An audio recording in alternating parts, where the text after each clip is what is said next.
Hi everyone. आज से हम एक नया इनिशिएटिव स्टार्ट करने जा रहे हैं। इसमें हम डिफरेंट बुक्स जो एग्जामिनेशन पॉइंट ऑफ व्यू से इंपॉर्टेंट है उनको कवर करने की कोशिश करेंगे थ्रू एमसीक्यू। आज हम जो बुक कवर करने जा रहे हैं दैट इज लक्ष्मीकांत। लक्ष्मीकांत का पहला चैप्टर हम डिस्कस करेंगे थ्रू एमसीक्यू, ताकि अगर आप लक्ष्मीकांत पढ़ रहे हो उसके बाद आप जो है टेस्ट दे सकते हो यहाँ पे कि आप किस तरीके से इसको अंडरस्टैंड कर पाए हो अभी तक लक्ष्मीकांत को, उस तरीके से अपनी परफॉर्मेंस जज कर सकते हो। इन केस किसी बच्चे को इसकी एज ए बुक बल्कि लग रही है, वो जो है डायरेक्टली इन क्वेश्चन को डील कर सकता है और उसका जो है एग्जामिनेशन पॉइंट ऑफ व्यू से काफी हेल्पफुल रहेगी ये एमसीक्यू सीरीज हमारी। तो चलिए स्टार्ट करते हैं। अगर यहाँ पे फर्स्ट चैप्टर की बात करें तो फर्स्ट चैप्टर जो है इवोल्यूशन ऑफ कॉन्स्टिट्यूशन की बात करता है, जिसमें जो ब्रिटिशर्स के टाइम पे डिफरेंट एक्ट्स आए थे तो वहां पे उन एक्ट्स को डील करता है। इसमें जो है रेगुलेटिंग एक्ट 1773 है, पिट्स इंडिया एक्ट 1784 है, चार्टर एक्ट 1793 है, followed by 3 more charter act 1813, 1833, 1853। फिर उसके बाद गवर्नमेंट ऑफ इंडिया एक्ट आता है 58 में। फिर 3 काउंसिल एक्ट आते हैं 61, 92, 1909 and then government of India act again यहाँ पे 1919 and 1935, followed by Indian independence act. तो ये जो सारे इंपॉर्टेंट एक्ट्स है इनके अराउंड ऐसा देखा गया है कि एक ना एक क्वेश्चन तो हर एग्जाम में, आप चाहे जिस मर्जी एग्जाम की प्रिपरेशन कर रहे हो, हर एग्जाम में पॉसिबिलिटी रहती है कि यहां से एक क्वेश्चन बनता है। तो वो एक मार्क्स अगर आपको अपना लाना है तो उसके लिए आपको जो है ये चैप्टर पढ़ना पड़ेगा। तो इसी के रिगार्डिंग हमने एमसीक्यू बनाए हैं। तो चलिए स्टार्ट करते हैं। क्वेश्चन नंबर 1 बोल रहा है with reference to regulating act 1773 consider the following statement. यहां पे 4 स्टेटमेंट गिवन है और पूछिए कौन सी स्टेटमेंट करेक्ट है रेगुलेटिंग एक्ट के अकॉर्डिंग। तो चलिए पढ़ते हैं इनको। पहली स्टेटमेंट बोल रही है the act provided remedies against the illegalities and operation of the companies servant in India. Company के जो सर्वेंट है वो जो इलीगल प्रैक्टिस कर रहे थे अपने कंपनी के अंदर ही, उसको जो है एक तरीके से रेमेडी प्रोवाइड करती है कि भाई इस तरीके की इलीगल ट्रेडिंग जो है बंद की जाए, प्राइवेट ट्रेडिंग को बंद करता है ये एक्ट। ऐसी बात बोल रही है स्टेटमेंट। सेकंड स्टेटमेंट बोल रही है a supreme court consist of chief justice and 3 जजेस was set up at the Fort William to deal with the cases of crime. तो एक सुप्रीम कोर्ट को सेटअप किया गया था कलकत्ता में फोर्ट विलियम में, और उसमें एक चीफ जस्टिस थे और 3 दूसरे जजेस थे। तो यहाँ पे ये स्टेटमेंट बोल रही है। थर्ड स्टेटमेंट बोल रही है supreme court at that time was also vested with the power of veto law enacted by the Bengal government. तो सुप्रीम कोर्ट के पास बिट्टो की भी पावर थी, जैसे आज की डेट में प्रेसिडेंट के पास पावर होती है। इसी तरीके से फोर्थ स्टेटमेंट है act sought to reform the constitution of India company. जो ईस्ट इंडिया कंपनी का संविधान है उसको भी रिफॉर्म करता है ये एक्ट। तो यहाँ पे बात करते हैं इन स्टेटमेंट्स के रिगार्डिंग कि इनमें से कौन सी करेक्ट है, ये पूछा गया है। पहली स्टेटमेंट की अगर बात करें तो बिल्कुल इस एक्ट ने जो है जो कंपनी के सर्वेंट इलीगल ट्रेड करते थे उनको जो है प्रोहिबिट किया था, प्रिवेंट किया था।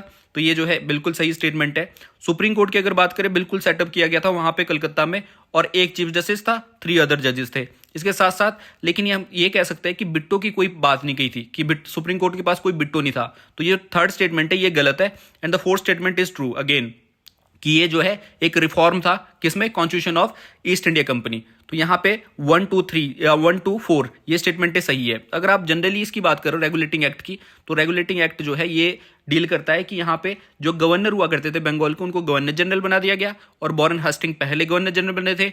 इसी के साथ साथ जो मद्रास और बॉम्बे की जो लेजिस्लेटिव बॉडीज थी उनकी जो पावर है वो कम कर दी गई विद रिस्पेक्ट टू बंगाल। तो इसी तरीके से यहाँ पे एक सुप्रीम कोर्ट सेटअप किया गया।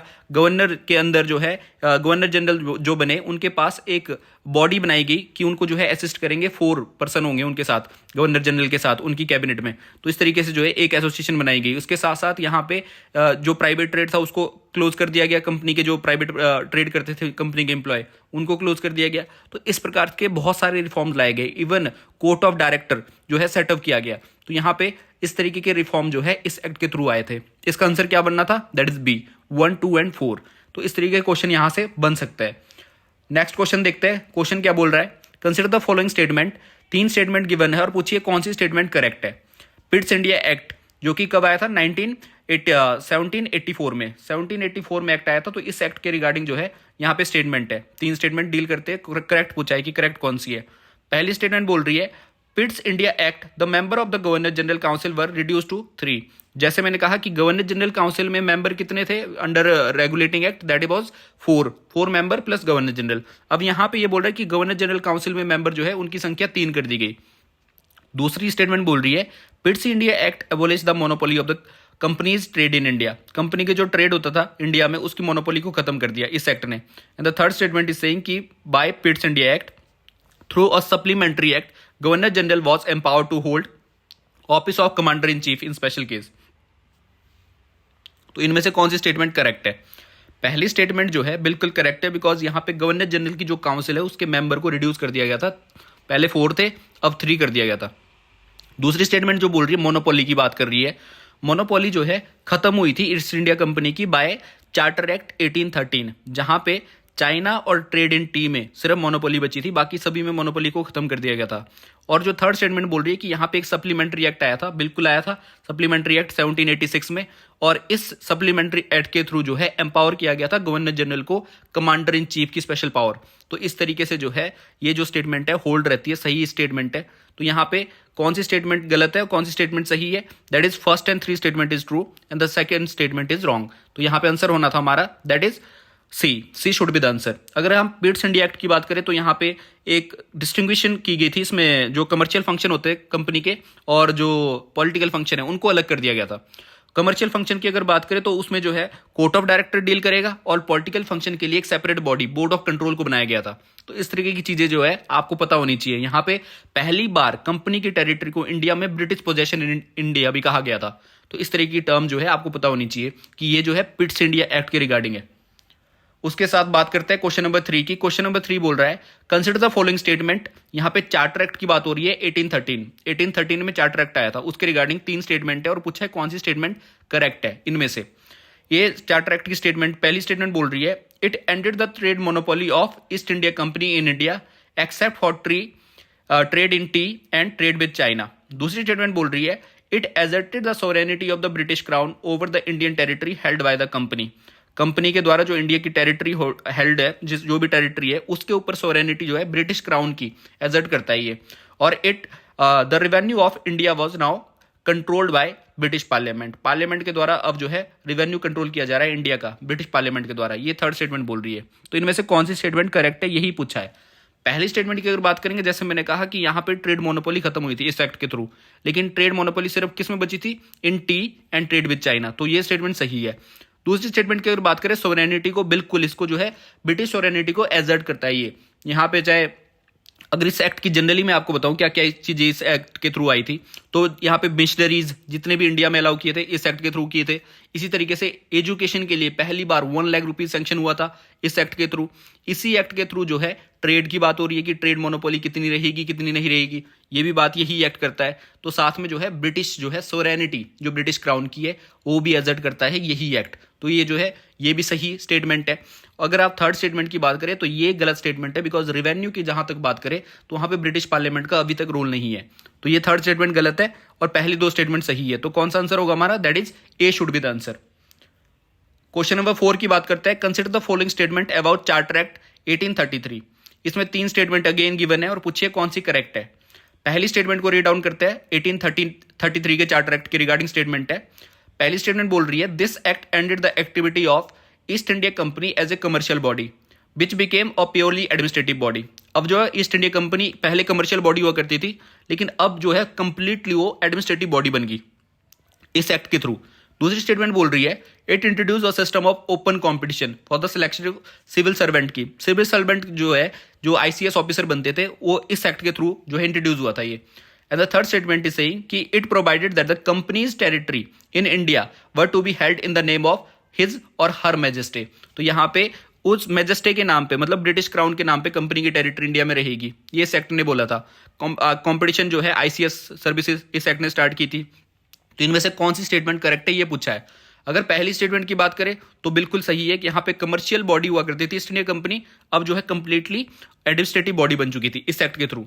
इसी एक्ट ने कहा था कि जो गवर्नर जनरल ऑफ बंगाल था उसको जो है पहली बार गवर्नर जनरल ऑफ इंडिया बनाया गया और पहले गवर्नर जनरल ऑफ इंडिया जो है विलियम बेनेटिक बने थे।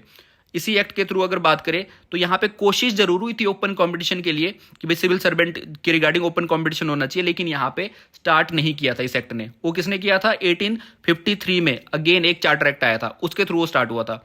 अगर यहाँ पे थर्ड स्टेटमेंट की बात करें तो कंपनी की टेरिटरी इंडिया में पहली बार हिज मैजेस्टे के नाम से जानी जाएगी, ये बिल्कुल सही है।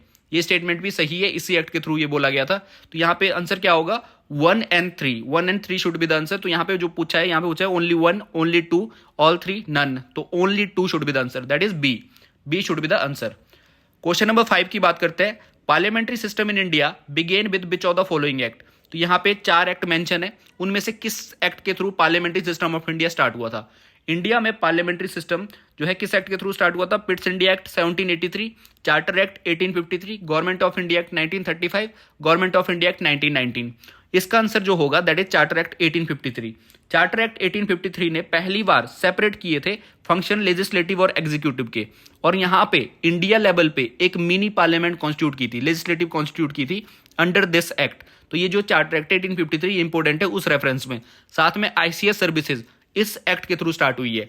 इस एक्ट ने जो है ये बताया था कि यहाँ पे जो है जो कंटिन्यू रहेगा कंपनी का रूल, लेकिन ये डिफाइन नहीं किया था कि कब तक। पहले क्या होता था कि 20 साल तक जो है, अगले 20 साल तक कंटिन्यूअसली ये बोला जाता कि कंपनी का रूल यहां तक रहेगा, कंपनी जो है कंटिन्यूअसली सर्व करेगी, लेकिन इसने कोई डेट डिफाइन नहीं की थी। और उसके बाद जो है लास्ट में जब 1857 का रिवोल्ट हुआ तो कंपनी का रूल खत्म हुआ और यहां पे क्राउन का रूल स्टार्ट हुआ। तो ये जो है इंपॉर्टेंट एक्ट है उस रेफरेंस में। अब बात करते हैं क्वेश्चन नंबर 6 की। क्वेश्चन नंबर 6 क्या बोल रहा है? From which on the following act did the governor general receive the title of viceroy. इसमें से किस एक्ट के द्वारा गवर्नर जनरल जो है उनको वायसराय का टाइटल दिया गया? तो यहां पे एक्ट्स मेंशन है, charter act 1853, government of India act 1858, Indian council act 1861, charter act 1833। तो इनमें से किस एक्ट के द्वारा गवर्नर जनरल को वायसराय का टाइटल दिया गया? इसका आंसर होगा government of India act 1858। Government of India act 1858 जो है पहला जो रिवोल्ट हुआ था 1857 में, उसके बाद आया था और एज ए गुड गवर्नेंस का एक्ट था। इस एक्ट के थ्रू पहली बात तो यही थी कि यहाँ पे गवर्नर जनरल ऑफ इंडिया को वायसराय का टाइटल दिया गया, और पहले वायसराय जो इंडिया के बने थे वो थे लॉर्ड कनिंग। इसके साथ साथ इस एक्ट ने जो ड्यूल गवर्नमेंट था, जिसमें जो है बोर्ड ऑफ डायरेक्टर था, बोर्ड ऑफ कंट्रोल था, इसी तरीके से कोर्ट ऑफ डायरेक्टर था, उनको एबोलिश कर दिया गया और उनकी जगह जो है सेक्रेटरी ऑफ स्टेट की पोस्ट को क्रिएट किया गया और 15 मेंबर एडवाइजरी काउंसिल को क्रिएट किया गया अंडर दिस एक्ट। तो ये जो है एक्ट उस रेफरेंस में इंपॉर्टेंट है हमारे एग्जामिनेशन पॉइंट ऑफ व्यू से कि यहां से क्राउन रूल स्टार्ट होता है और कंपनी रूल खत्म होता है। तो ये जो है एक्ट है दैट इज बी, इसका आंसर बी होगा। क्वेश्चन नंबर 7 की बात करते हैं। क्वेश्चन नंबर 7 क्या बोल रहा है? Read the following statement with reference to Indian council act 1861 and choose the correct option. तो 7 के रेफरेंस में यहां पे 4 स्टेटमेंट गिवन है और पूछिए कौन सी स्टेटमेंट सही है। स्टेटमेंट 1 बोलती है it made a beginning of representative institution by associating Indian with the law making. Indians को पहली बार लॉ मेकिंग बॉडी में जो है एसोसिएशन दी गई थी, इसमें जगह दी गई थी। दूसरी बात बोल रहा है viceroy nominate some Indians as non official member of his expanded council. Viceroy ने अपनी काउंसिल को एक्सपेंड किया था और उन काउंसिल में जो है नॉन ऑफिशियल इंडियंस को जो है इसमें जगह दी गई थी। थर्ड स्टेटमेंट बोल रही है Lord cunning nominated Raja of Banaras, Maharaja of Patiala, sir Dinkar Rao.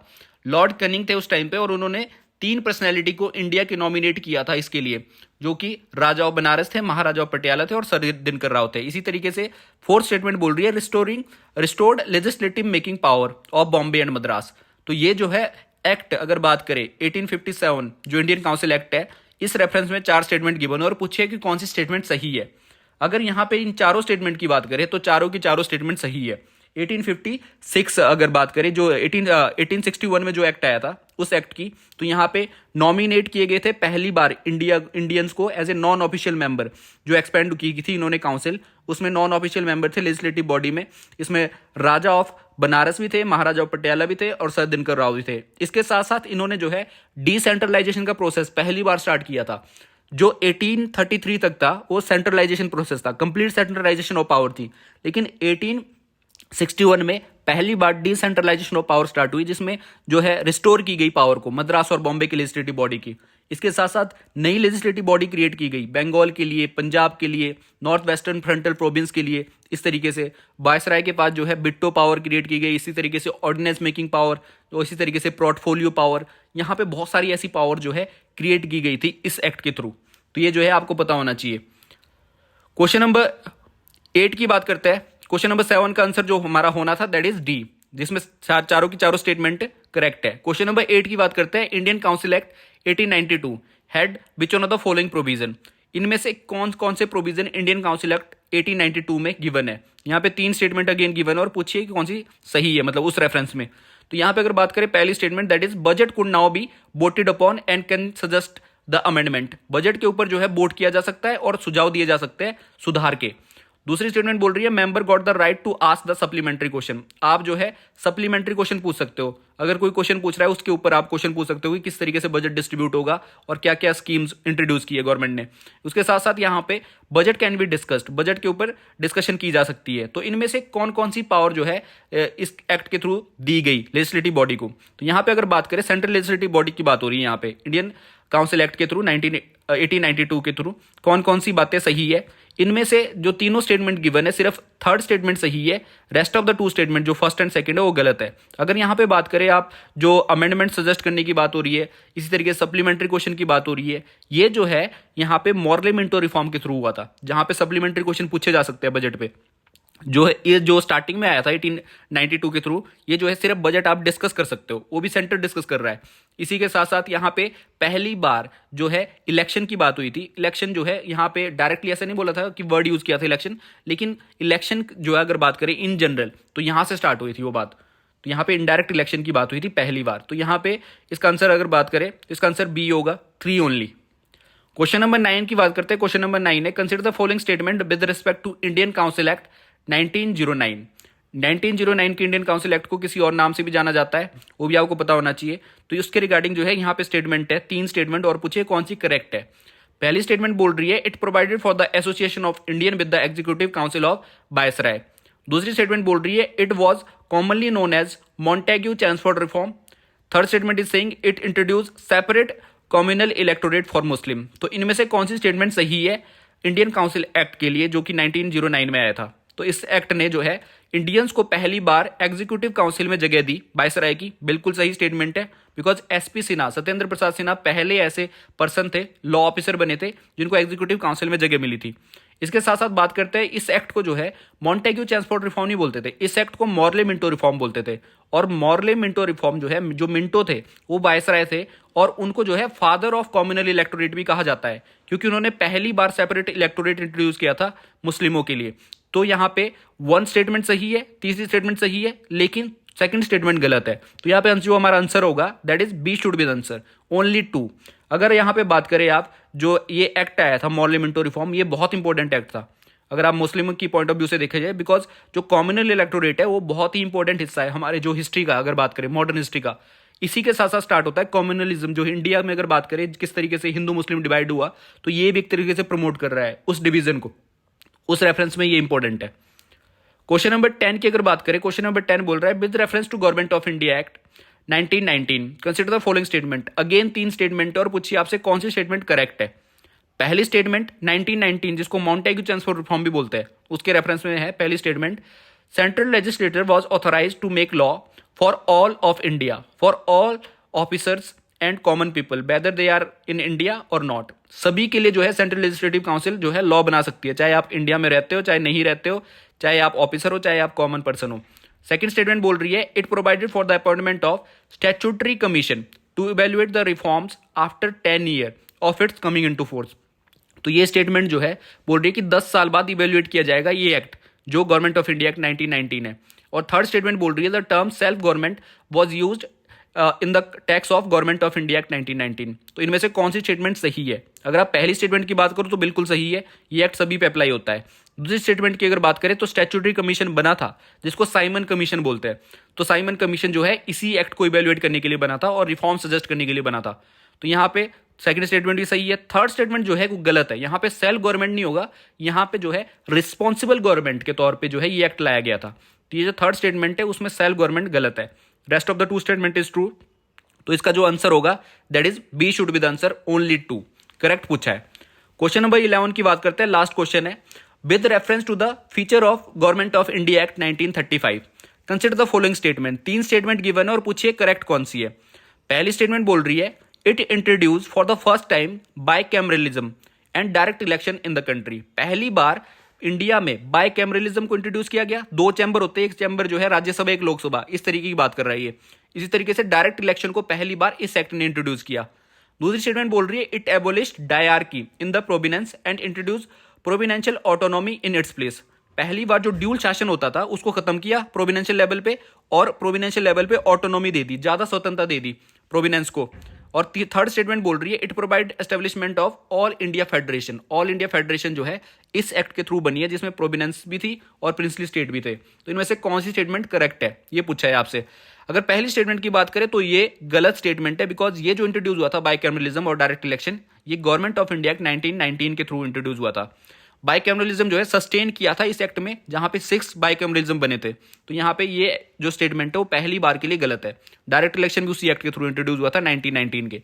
दूसरी स्टेटमेंट जो है एबोलिश करने की बात हो रही है, जो डायर की है प्रोविनेंस लेवल पे, इंट्रोड्यूस की थी 1919 ने, एबोलिश की थी इसने। बिल्कुल सही स्टेटमेंट है ये, बिकॉज यहाँ पे प्रोविनेंशियल ऑटोनॉमी दी गई थी। थर्ड स्टेटमेंट भी बिल्कुल सही है, बिकॉज ऑल इंडिया फेडरेशन बना था प्रिंसली स्टेट और जो प्रोविनेंस थी उनको मिला के। ये भी बात करती है जहां पे डिवीजन होता है सब्जेक्ट, एक फेडरल लिस्ट है, इस तरीके से प्रोविनेंशियल लिस्ट है, इसी तरीके कंकरेंट लिस्ट है, इस तरीके की लिस्ट बनी थी। तो ये स्टेटमेंट्स जो है इस रेफरेंस में सही है। तो इसका जो आंसर होना था that is second and third सही है, only 2, that is B should be the answer. तो इस प्रकार से आपसे क्वेश्चन पूछे जा सकते हैं इस एक्ट के थ्रू। तो ये जो है आपको जो जितने भी इंपॉर्टेंट एक्ट है तो ये जो है इनको स्टडी करना है, बिकॉज यहां से जो है क्वेश्चन बनता है, इन एक्ट के थ्रू इस प्रकार से क्वेश्चन बनते हैं। और खास तौर से जो 1919 का एक्ट है या फिर 1935 का एक्ट है, ये बहुत इंपॉर्टेंट हो जाते हैं हमारे एग्जामिनेशन पॉइंट ऑफ व्यू से। किस एक्ट के थ्रू बाइकैमरिज्म लाया गया, किस एक्ट के थ्रू डायरकी लाई गई, किस एक्ट के थ्रू इलेक्शन लाए गए पहली बार, यूपीएससी की फॉर्मेशन, इसी तरीके से स्टेट पब्लिक सर्विस की फॉर्मेशन किस एक्ट के थ्रू, ये आरबीआई की फॉर्मेशन किस एक्ट में मेंशन है, इसी तरीके से जो कोर्ट है हमारा फेडरल कोर्ट वो किस एक्ट के थ्रू बना है। तो इस तरीके की प्रोविजन जो है आपको पता होनी चाहिए। इलेक्शन के लिए 10% जो पॉपुलेशन है उसको अधिकार दिया गया, किस एक्ट के थ्रू दिया गया, इन सभी चीजों के बारे में आपको पता होना चाहिए। इसलिए ये एक्ट जो है, जितने भी ये चैप्टर में एक्ट मेंशन है वो सारे बहुत ही इंपॉर्टेंट हो जाते हैं हमारे एग्जामिनेशन पॉइंट ऑफ व्यू से। और मैंने उनको कवर करने की कोशिश की है कि आप जो है इस स्लाइड के थ्रू, इन स्लाइड के थ्रू जो है कंप्लीटली ये चैप्टर का रिवीजन कर सके। That's it for today. Thank you and have a nice day.